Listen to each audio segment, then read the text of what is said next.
Okay, here we go. Hey, Charlotte. Hey. What did John Voight, Bill Murray, Victor French, Ralph Waite, Mike Connors, Chad Everett, and Jim Morrison have in common? They were great actors.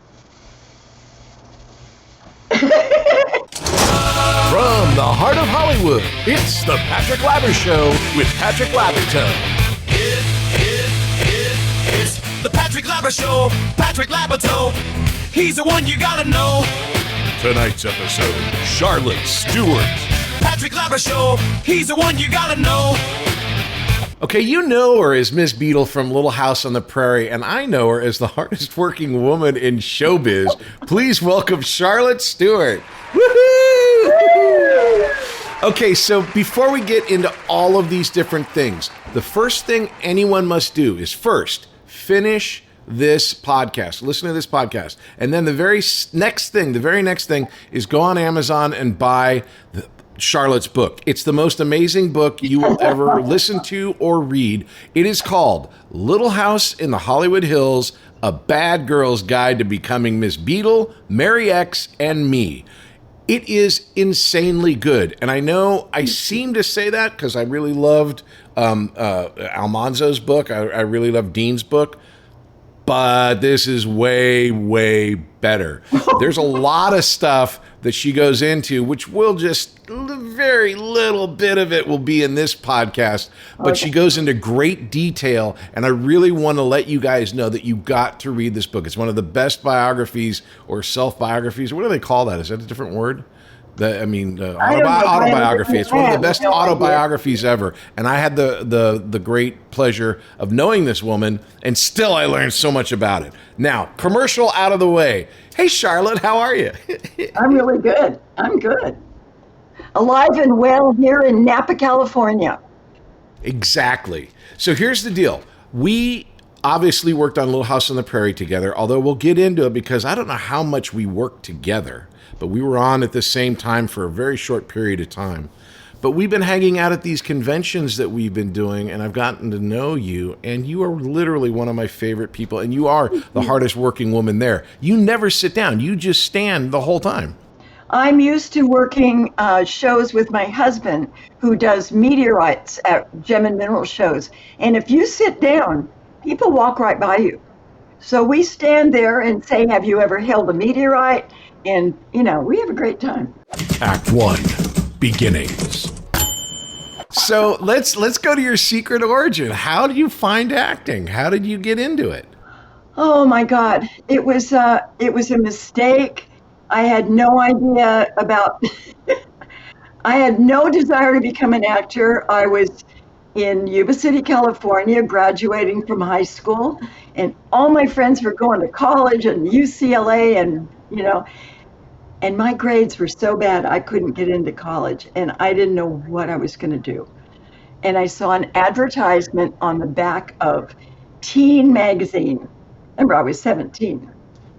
And it was for the Pasadena Playhouse, which was the State Theater of California. And I sent away for an application. I filled it out. I signed my mother's name. I got accepted. And then I told my mom. She said, what? And we drove to Pasadena, and she was knocked out. It was so impressive. It's a 7-story building. It's a State Theater of California. It has 4 theaters in the school. I had to live in a dormitory for the first year. So all of that to a parent is, perfect.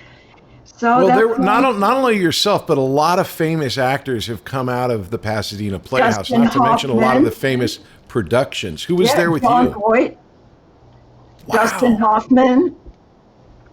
Yeah, a lot of people. So that says how you got into school, but what was it that made you think that you wanted to be an actress about acting? What was it that turned you on about acting? I don't think I was very good at the Pasadena Playhouse. But a lady came there interviewing women for the Miss California pageant.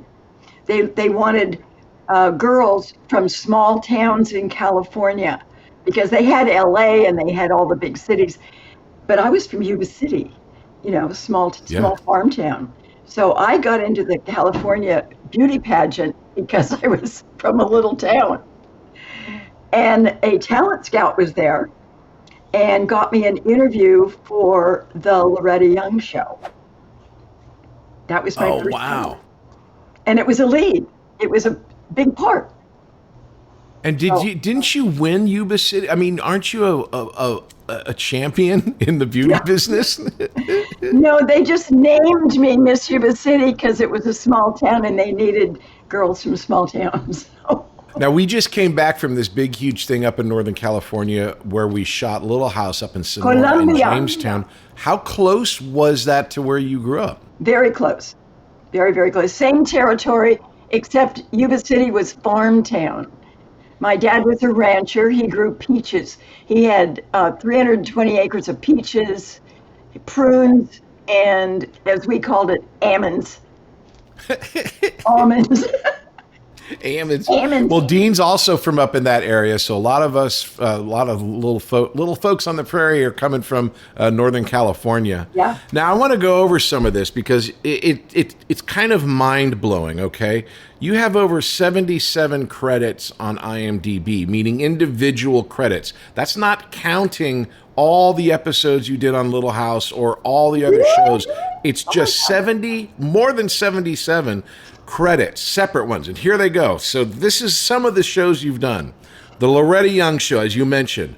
Bachelor Father, My Three Sons, which we'll come back to later. Okay. 12 O'Clock High, The Danny Thomas Hour, Hawaii Five-0, The Virginian, The Young Lawyers, The Interns, Bonanza, Mannix, The Waltons, The FBI, Cannon, McMillan and Wife, Medical Center, and Barnaby Jones are just some of the jobs that you did. And most of those were all before Little House. Yeah. So you're at the Pasadena Playhouse, obviously, which is here close to Los Angeles. Lots of great connections. You come into Hollywood and you just start knocking out these parts. What was that like when you're a young actor coming into Hollywood, kind of in its heyday for TV? What was your experience? It was thrilling. It was so exciting. I got a little tiny apartment in Burbank, right by Warner Brothers. And I started getting shows right away. And I'll tell you why.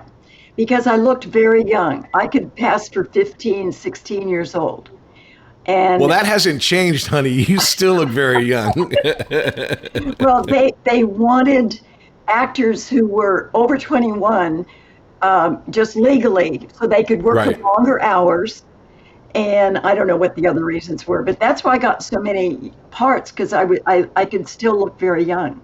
So when you were getting these roles, you were playing teenagers and stuff like usually back then, a lot of these Westerns, girl in trouble, right? Yeah. Type of thing? Or were you playing the bad girl? Did you ever play a bad girl?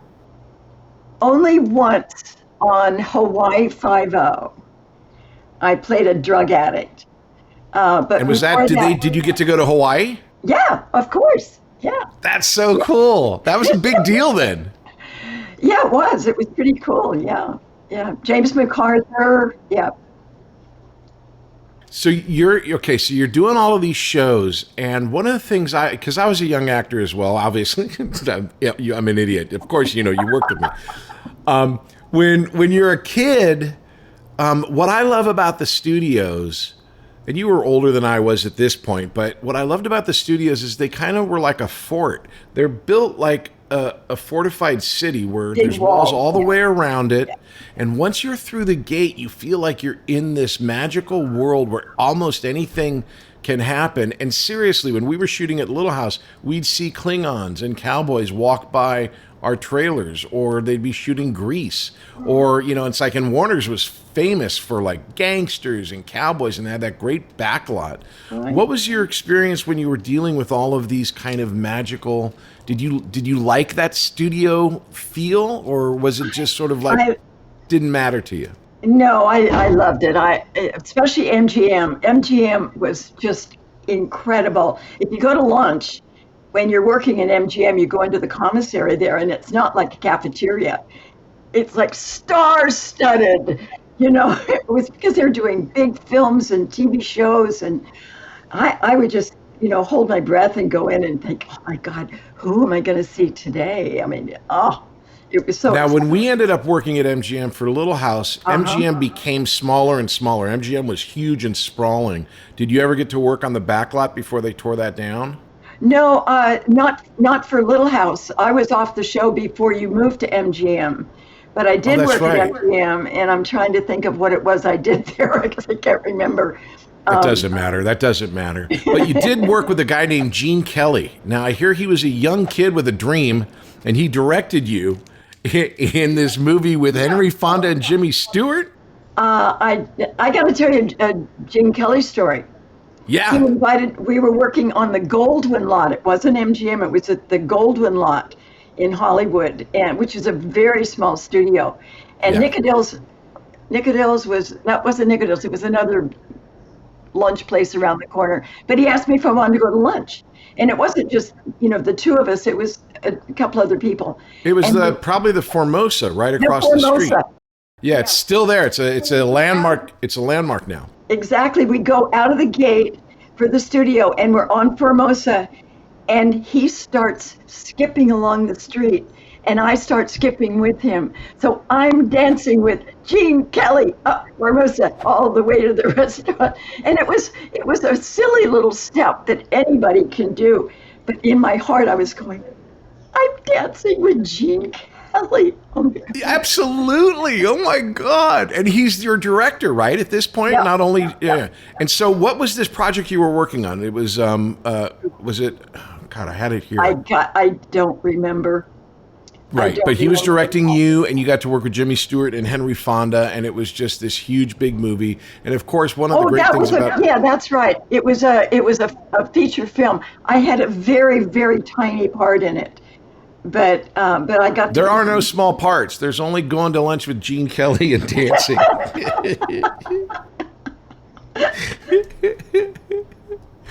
Let me just pull this up. I want to pull this up because I had you here. Oh man, this is great. Yeah, you have had the most amazing career, Charlotte. There's so many credits.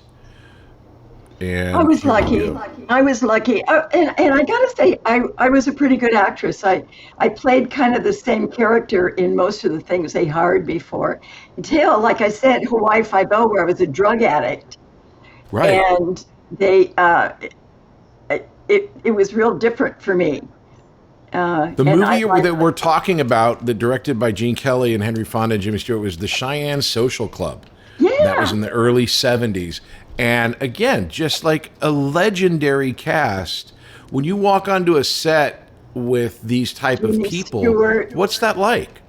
I was so impressed. But I have to tell you something that's very sweet. Jimmy Stewart had his own small trailer that was pulled onto the stage that he could sit in. He didn't have to leave the stage where we were shooting. And he would sit on the steps of his trailer and play the accordion. So you would hear this music all over the set, all over the soundstage of Jimmy Stewart. And it was so sweet. That's what he did to relax, while between shots. And It was just great. Henry Fonda, on the other hand, was a complete jerk and never talked to anybody. In fact, I went up to him afterward, and I knew that his son was, known for smoking dope and stuff like that. And so I said to him, this was we had a break in the show, and I said to him, "Excuse me, can I see for a minute?" And he looked at me, and I said, "Do you have any dope with you?" You asked Henry Fonda that? I asked Henry Fonda that. He said, "That's my son."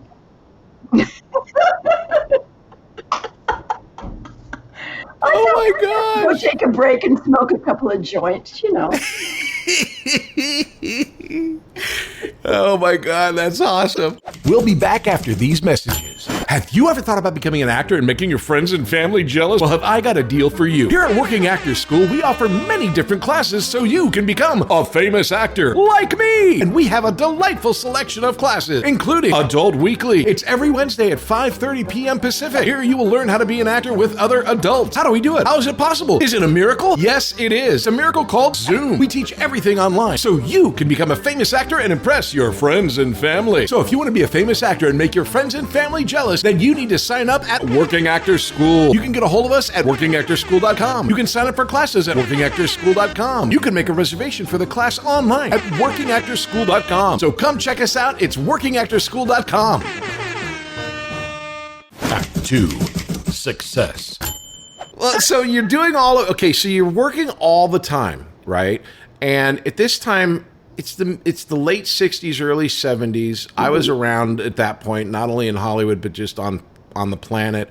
And this area, Hollywood and LA, had this great vibe. It wasn't San Francisco as far as like all super hippie, but they had hippies here. You were a hippie, right? You were just hanging out, living life. And so you were going around to all these different auditions. Can you tell us what happened and how did you get Little House on the Prairie? I want to tell you about that because that's one of my favorite things. You know, in those days, I had a clothing store called the Liquid Butterfly. Talk about hippie. Right. And I used to make cowboy shirts and tie-dye clothes and peasant dresses. So I was really popular in Hollywood. But I got an interview to go on some show. That wasn't a series I'd ever heard of. Well, I'm so sorry to interrupt, but let's just stay with Liquid Butterfly for a minute. There's a guy who's in this band called Guns N' Roses, Slash, and his mom is a friend of yours that you used to work together at Liquid Butterfly, right? Did she work there? Saul Hudson was his name. Yes. And his mom was like a costumer, wasn't she? Or like she worked with Bowie and a couple other people. And his dad, Tony. I knew them very well. Yeah. So you were kind of like, just even before we get to Little House, the Liquid Butterfly is right off of La Cienega, across from a recording studio where not only just the Doors, but a whole lot of other people recorded. Mm-hmm. So you were kind of in the middle of everything, right? Well, I was my boyfriend. That's the reason I got the store, the Liquid Butterfly. My boyfriend was the manager for Joni Mitchell, Neil Young, Crosby, Stills and Nash. So I was across the hall, literally, from this big, agency. And that's where the Liquid Butterfly was. And it was across from Elektra Records. And that's how I met Jim Morrison. Because I got to work one day and Jim Morrison was standing in my store looking out the window. And he looks at me and he says, "Do you mind if I'm here?" And you said, "I don't mind that you're here. Thank you." He said, I just wanted to look at Elektra Records. Now we again, I refer you to the book, but you and Jim had a very close and fun relationship. From what I read, we became drinking buddies. And not just the two of us, but 5 or 6 of us at noon would walk down the street on La Cienega Boulevard and go out to lunch and have some drinks and all. And then he basically became my drinking buddy because he didn't want to drink alone, so he would come into the store at 5, 6 o'clock and say, "You want to go?" And I said, "Okay." So we would go. Then he would get so drunk that I would have to drive him home because he trusted me, Right? Yeah, of course. I didn't want anything from him. He was my drinking buddy, so I took care of him, and that's how we happened to go on the road together. And you'll have to read the book for that, but it's a very spicy adventure that you guys went on. I got to also, I'm totally off of my format here just because you're so interesting. Oh, good. You mentioned, in passing, your friends, one of which is Joni Mitchell, who is a lifelong friend of yours. Yeah. Do you want to say anything about how you guys met and what your relationship is? Absolutely.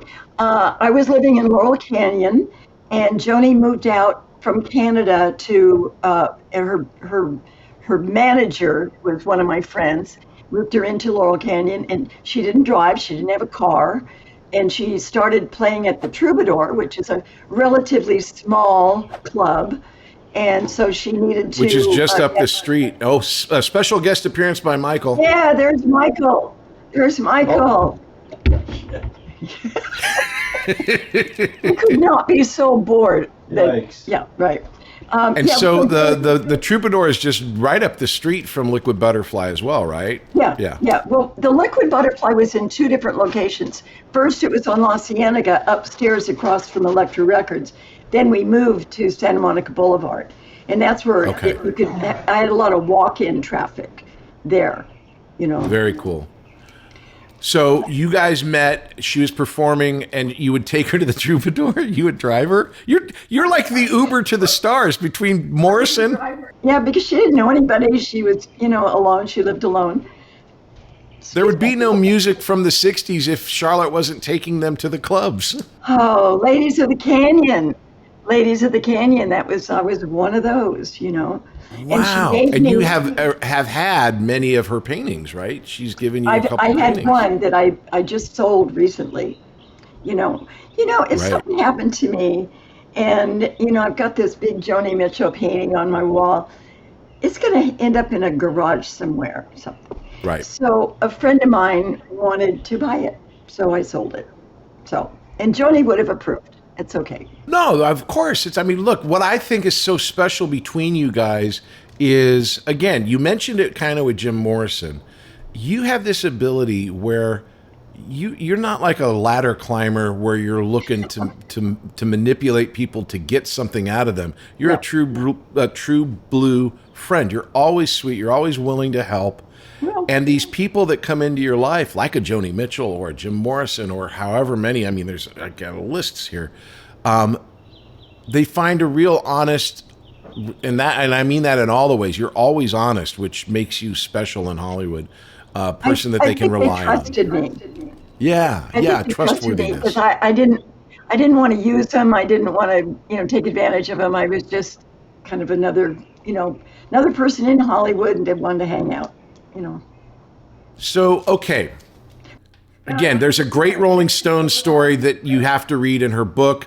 It's amazing. It's got so many life moments in one particular night. I could not get over it. I'm pimping out the book. But let's get to Little House. So Little House. So you're running the Liquid Butterfly. What happened? How'd you get on Little House? I got an agent. My agent. I've been working all this time, as you said, Gunsmoke Medical Center, and I got an interview for Paramount Studios for something called Little House. I didn't pay much attention to it. And I arrived, as I always did, to an interview in my jeans and a tie-dye T-shirt, sort of, and it was the dialogue was very short. I was a teacher, and these two little girls were coming to school for the first time. That's all it was. And I didn't know what it was. So I arrived at Paramount, and there's all these women in Old West dresses, bonnets and long skirts, and I'm in my tie-dye T-shirt and jeans, and they said, "Are you ready to read?" And I went, "Okay." So they opened the door, I walk in, and it's like 12 men in folding chairs, and Michael Landon. I was shocked, speechless, because that's the first time anybody said it was a Michael Landon, thing. And I recovered very quickly. Well, you did a Bonanza. Did you ever work with Michael before, or was this the very first moment of seeing him? I did 3 different episodes of Bonanza, never worked with Mike. Okay. I never saw him there. But he must have seen me because I'm sure if you're on a series, you watch your own series when it comes on the air. He must have seen me in the different episodes that I did. I don't know. Before you continue, and again, I know I want to hear the details, but try to explain to people what Michael Landon was like the wattage that he kind of exuded, like just as a human. Well, he was a star. He was so handsome. And he was very outgoing. He wasn't a snob or anything. He was fun to be around. He would, he laughed a lot, as you know. He laughed a lot. He made things really enjoyable. But I was stunned when I saw him, and my brain's going, holy moly, this is big. It's Michael Landon. So I saw the producer sitting at his big desk, and I said, and he said, "Are you ready to read?" And I said, "May I sit at your desk?" Oh, well, okay. And he got up and moved, and I walked all the way down to the end of the room, and all the men are going, "Oh, what is she?" You know, and I went, "Quiet!" I believe I told Michael Landon to shut up on my interview. So I got the part. What did they do? What did they do? Did they go quiet? Did they shut up? Yeah. That's awesome. So you do your reading, and then what happens? How do you find out? Well, you know, in those days we didn't have cell phones, you know, so I had to drive all the way home. I lived in Topanga, which was a long drive. And I got home and my phone rang and my agent said, "You got the part." And I said, "Oh, that's great." So, and she said, "It's for 4 years." Wow. I didn't know it was a series. I thought it was, I don't know what I thought it was. Right. It hadn't been on the air yet. They had done a pilot, and I think that it had aired, and that was it. That was it. So you get this show, and for an actor who is, you know, kind of a gunslinger, you're going around to all these shows, to have a regular gig, was that a big deal for you? Oh my God. Well, you know, to have a regular income was huge. I had never been on a series before. I had done episodes of shows, but not under contract. So yeah, I was pretty excited. Yep. So when you get to Little House, you know, the thing in Hollywood is never work with kids and animals. There's nothing but kids, and those are all of your co-stars. Basically, you're obviously Ms. Beadle. You're the one with all the kids. How did you find working with all the children? First of all, I was totally amazed at how professional they were. I mean, the children that were in my classroom, they knew their lines, they came on time, they didn't act out. I was amazed at how good they were. They weren't just kind of reading their lines and standing there like, you know, some kids do. You look at Laura looking at Miss Beadle. You fall in love with both of you because because a method actor at 8, you know. Miss Beadle is the most beautiful woman in the whole world. You were pretty good too, you know. Well, I appreciate that, but I think what Michael did for us kids was he hired a kid that he liked, and then that's it. I heard about how you got your part. That's a crazy story, but very similar in the sense to you, where it's like I went in and it happened a lot faster, but I didn't know it was a series regular part. I didn't know anything because they apparently were replacing the guy that played my part because the kid wasn't any good. I mean, not as an actor, but just as a person. He was like a bad kid, and Michael said adios, and so they wanted a new kid. And I think that's why on Little House the kids were so good, were because he just hired who he wanted the character to be. Mm-hmm. Now, when you get into Melissa, that's like a lightning in a bottle. And then with my brother, who could act his way out of, any situation. Yeah. But for the rest of us Prairie kids, it was, similar. But you're a total pro. Catherine McGregor, Richard Bull, Doc Baker, Kevin Hagen, all you guys have been working forever. Dabbs Greer. I mean, everybody had a huge history before they hit Little House. Yeah. Did you get a chance to enjoy the process of working on the show? Like, as far as your storylines, did you like the acting you were doing? Oh, yeah. I grew up with, my sister had 7 kids, and I grew up in rooms full of a 2-year-old, a 4-year-old, a 6-year-old, a 12-year-old, a 14-year-old. I was used to having that kind of room with children. So it was easy. Plus, they were all professional. These are professional children. They knew their lines. They came on time. They could only work so many hours. So I had the easy part. I never had to stay till midnight. I got to go home when the kids went home. So that was a good thing. But no, I remember there were several times when Laura and Miss Beadle would interact. She was so good. She would look at me with eyes that, she believed that Miss Beadle was the best teacher ever. So the audience believed that Miss Beadle was the best teacher ever, Well, and as an actor, if you're working with an actor who sucks, you're carrying the whole scene, right? You're trying to give all the reactions that you think this scene deserves. If you're working with a great actor or an actor who's being honest, like Melissa, your acting is being done for you by just reacting to what they're giving you. Exactly. And so I can totally, you're a better actor if you're working with a good actor is basically what I'm saying. And so, yeah, I can see that. Who were some of your favorites on the set? I remember Michael firing one young man on the in the school. He didn't know his lines and he was acting out and all, and Michael took him aside and the kid disappeared. Yeah, you sent him to the cornfield.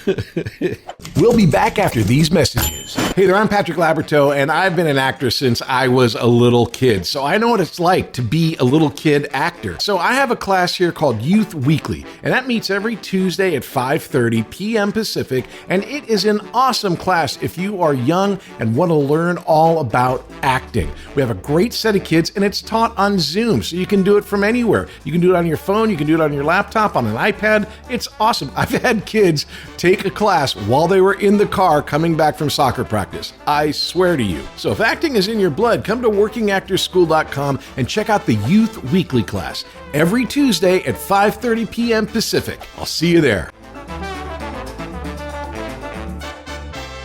Act 3, present day. Well, the reality is that Michael, obviously, it was a full-on pro. He was writing, producing, directing, acting, and starring in this show, and he didn't have time for anybody that wasn't there to honestly do their job. And he also had a lot of great people. I never got a chance to work with Victor French because my character is the replacement for when Victor went to do Carter Country. And so they brought Merlin in to give Michael a big bearded guy to like Mutt and Jeff with. But originally, obviously, and then later, it was Victor French. Now, again, read the book. But Victor, I never got a chance to work with him as an actor or a director. Can you talk to me about like what Victor was like to work with as an actor or a director? Oh my God. Well, I didn't have a lot of acting scenes with Victor, but he was a director as well. And when he directed, he had it all planned out. You didn't have to figure things out. We didn't waste a lot of time on Little House, planning things. They were done, they were set, you did your lines, and it's a wrap. But Victor was such a good director. He had such empathy, and he played bad guys for so long, and then he suddenly is Mr. Edwards, who is this kind of goof. Right. Kind of a goofy guy. And it was perfect. It was just perfect because it's very sympathetic and, loving. I adored him. And we became friends with benefits, if you know what that means. He was a very sympathetic person. I like that. Okay. Well, okay. So I didn't know this until I read your book, again, which you all should read. But during this period of time, you were also doing Eraserhead, which I didn't know.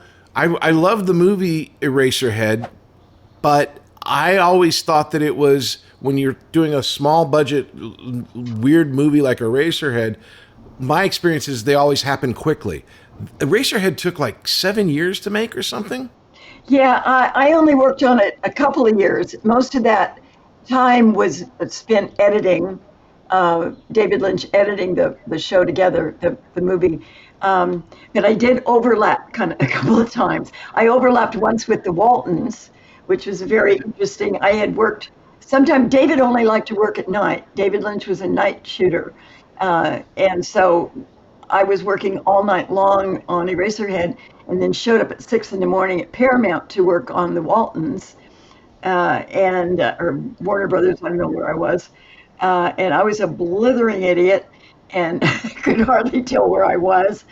But sometimes you had to overlap those. When you do a student film, it's usually for free and it's usually at night. because they don't want to interfere with any other real work that you can get. So Right. it took a long time. But I Can have you to give us a slight little? I mean, we just lost him, but the guy was super talented, but also extremely weird. So, what was he like in real life? Well, I never thought he was weird. He was just very dedicated. I'll tell you, when I met him, my roommate was volunteering at the American Film Institute, and she came home and she said, "I'm working with this student director. He's doing a film. He needs an actress to play a part."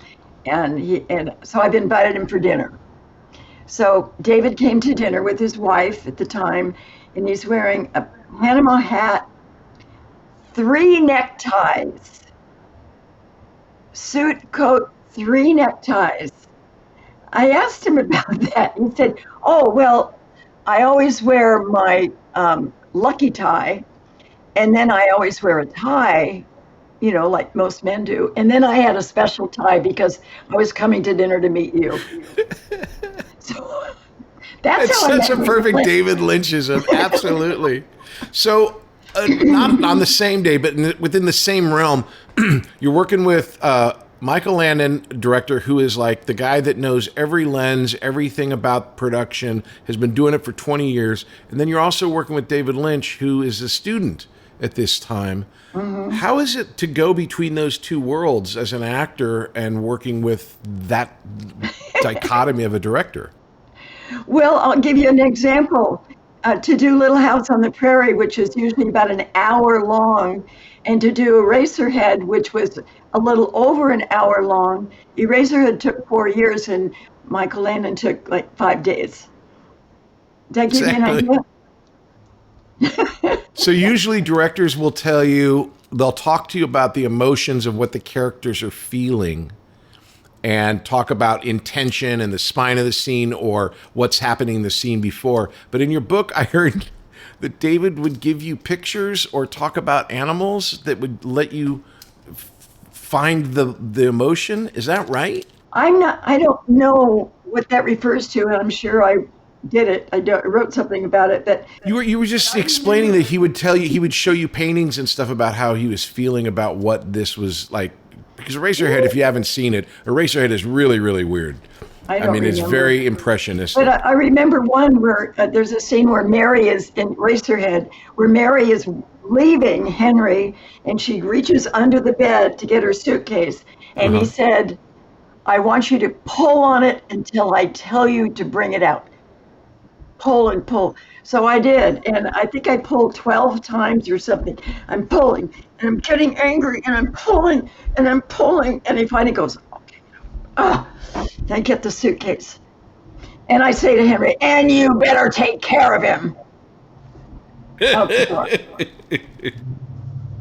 Let's talk just briefly about Jack Nance, because now Jack is one of your most longest relationship with a buddy out here. You've known him since Eraserhead. So we sadly lost Jack, but you guys had this crazy, again, see the book, you've had this crazy up and down relationship where you've kind of been with each other in each other's lives, platonically, but in each other's lives at highs and lows. What was that like to have a friend like that? Well, Jack was a very unique person. He didn't talk much at all. In fact, that was one of the things that was strange about him is while we were doing Eraserhead, and it took a long time, he would just sit in a chair and not talk. When I got to know him better, after Eraserhead, he was having a very, very hard time. And I was on Little House on the Prairie. I was doing great. So we ended up rooming together. I invited him to come live with me, not as a couple, just as friends.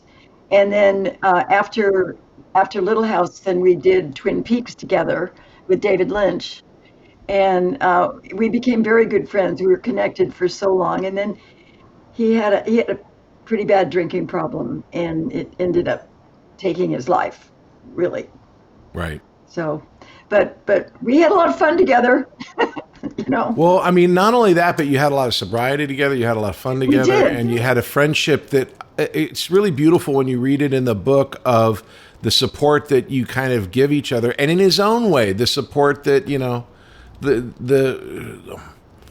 the way that you guys interacted, I was really, really impressed with. So let's get to Twin Peaks, because Twin Peaks is a culmination. It takes you 4 years to do playing Mary X, and takes you 4 years to do the movie. And then Twin Peaks happens, and it's Jack, and David Lynch again. David Lynch called me up, and here's what he said. Shar, you want to go to work? Yeah. What a classy guy. What was that experience like? Because it was a huge out of nowhere phenomenon. Oh, we got so put down by Hollywood. Oh my God. People are going, that will never go anywhere. Oh, it is too strange. It was, and then people going, did you see it last night? I was one of those people. I didn't know what was going to happen. I mean, it was just everyone was wondering what was going to go on. Yep. So when you were doing the show like that, was it in the book you talk about the beginning, like, because I feel this way too, kind of like a summer camp. You guys were all kind of banding together to make a project.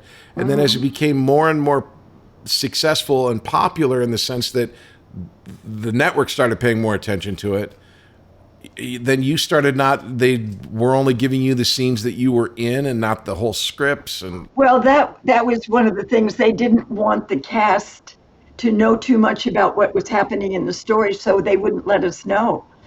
We would get together on a Monday night at 8:00 or 9:00, whatever, and watch Twin Peaks, because we didn't know what was going to happen to our own characters. We had no idea. My gosh. In fact, in the episode where Agent Cooper gets shot, yeah, we thought we were out of work.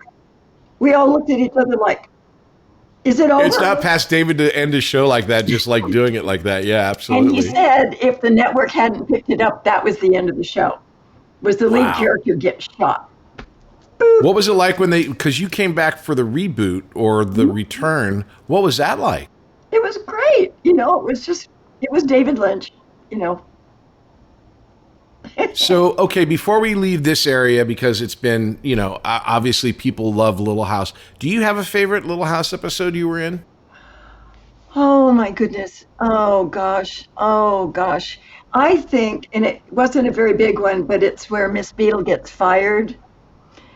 Mrs. Olson walks in the schoolroom while Miss Beadle is trying to keep two farm kids from killing each other, and so Pa comes to Miss Beadle's room and says, they've let you go.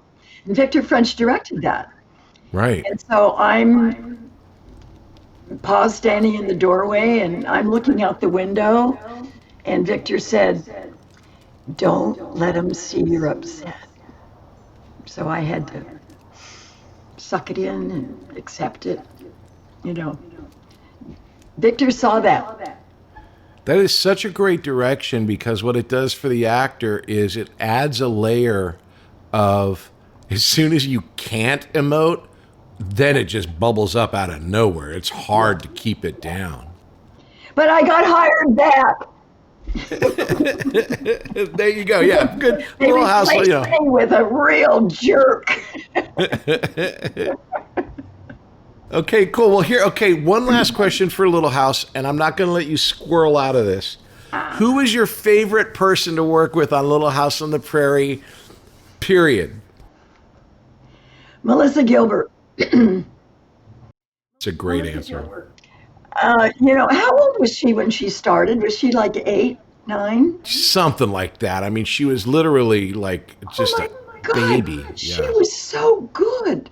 She was so believable. She was so, I don't even have the words for it. I was so impressed with her.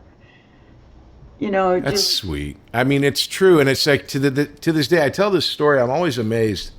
Melissa has this uncanny ability to be very empathetic about how other people are feeling. And when she goes to these conventions that we go to, her line is always a bunch of women crying because it's so important to them that they're meeting Laura. and she hugs and counsels all of them, and it's like a huge. It's like she's running a therapy session for 1,000 women. We'll be back after these messages. Hey, I'm Patrick Labyorteaux, and I play an actor on TV, and I've been doing this for a long, long time. And I know what it's like if you are in a class with people, and sometimes you just want to have that one-on-one connection with the person that you're working with to go over, I don't know, a particular scene, or maybe you have an audition, or maybe you just want the privacy to try stuff that you don't really know is going to work and not have anyone look at you. Well, I have the perfect solution for you. It's called One-on-One with Patrick Labyorteaux. You can book your time at workingactorschool.com, and it's just me and you for an hour going over whatever it is you want to work on, breaking down the script, talking about character, figuring out your intention, the spine of the scene, everything that goes in to making a dynamite performance. So if you're interested in acting and want that one-on-one personal attention, check out One-on-One with Patrick Labyorteaux. You can find all the information you need at workingactorschool.com. Act 4. Questions.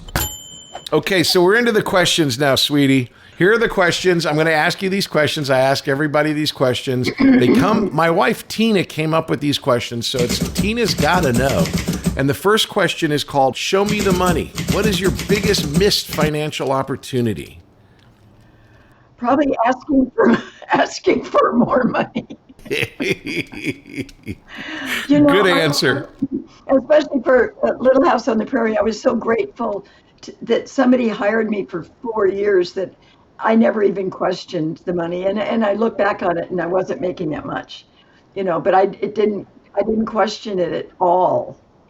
From what I hear, though, nobody was making any money on Little House on the Prairie except Michael. And that's the way it should be, I guess. It's his show. Okay, showdown. What is the best thing you've ever done? And then the worst thing you've ever done professionally, like in your acting? Like, what do you think you're most proud of and least proud of? Boy, well, I am extremely proud of being Miss Beadle, and that people still recognize me as Miss Beadle because it's been 50 years. And I meet people who couldn't have been alive for that long, and I'm just so grateful that there's a process. When we first did Little House on the Prairie, there were no reruns. They had to wait until the next season to actually run. Now you can bring up things anytime you want, Yeah. So we didn't have that chance. So I'm grateful. I'm really grateful for that. That people who weren't even born when I was doing the show had come and say, "You were Miss Beadle." And then what would be the worst project that you've ever been involved in that you just do not want anyone to know about except everyone listening? Oh, God. I'm terrible at this because I'm one of the most grateful actors you'll ever meet. Every job I got, I was so grateful for. It's like, I can't even believe that I acted as long as I did. And the only reason that I am not acting anymore is that I couldn't remember my lines. And I decided I was not going to do that to another actor or to a director to hire me to do something and have to go retake. So it's very difficult. I ended up working with a guy who had a thing in his ear, and he had his dialogue being told to him because of that. And it was like, it stopped working. And then it was embarrassing. It was a horrible situation. So good call on your part. Yeah, I didn't want to be that selfish. Okay, well, here's another one. Here's another question. No show. What part did you want but didn't get? I don't remember. Okay, good. You live a happy life. Look, these are them all, Patrick. You want them? You got them all. Good, exactly. I'm going to end with this one, and I think you have an answer to this. Okay. It's called Show Me Some Love. What is your favorite performance of mine? Anything I saw in Little House on the Prairie. And then I did tune in. You were on that Army show, the military show. Right. Wait, what was that called? It was called Jag. Jag. Epilogue. Well, sweetheart, you've nailed a great career. Again, please, everyone, read her book. It's amazing. It is called Little House in the Hollywood Hills, A Bad Girl's Guide to Becoming Miss Beadle, Mary X, and Me. Yeah. Anything you'd like to promote or anything coming up, or your Beadle bags or anything else you want to talk about? Maybe Michael's gems, or I don't know what, anything? Well, what I do spend my days doing now in retirement is I sew every day. And I've come up with something called a Beadle bag, which is a tote bag with pictures from Little House on the Prairie on it. And I make them all myself. That's what I was doing this morning. They're beautiful. You do your craftsmanship is really good. Thank you. Well, sweetie, thank you so much for doing this. I adore you. I think you're one of the funniest people, and it's just and you were so good on the show.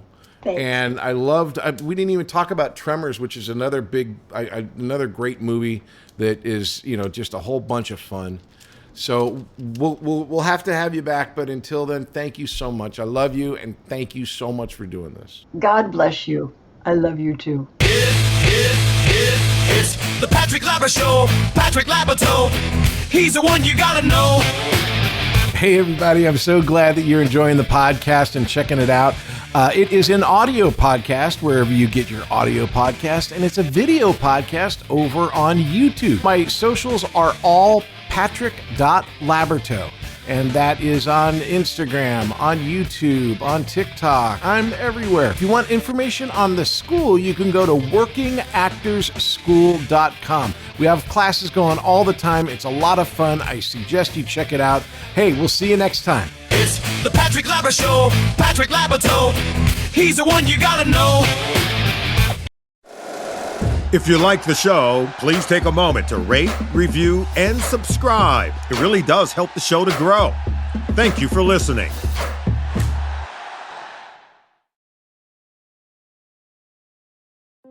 Hey, we're Stacy and Pete, and we host We Don't Want to Grow Up, a podcast all about those warm and fuzzy memories from the 80s, 90s, and early 2000s. We're revisiting the pop culture, toys, and memories that shaped a generation. Gen X, Millennials, and I'm over here representing the Zennials. So if you ever experienced waiting for your Delia's catalog to show up after school, or if you got lost wandering the aisles of Toys R Us, this show's for you. You can listen to us everywhere podcasts are available.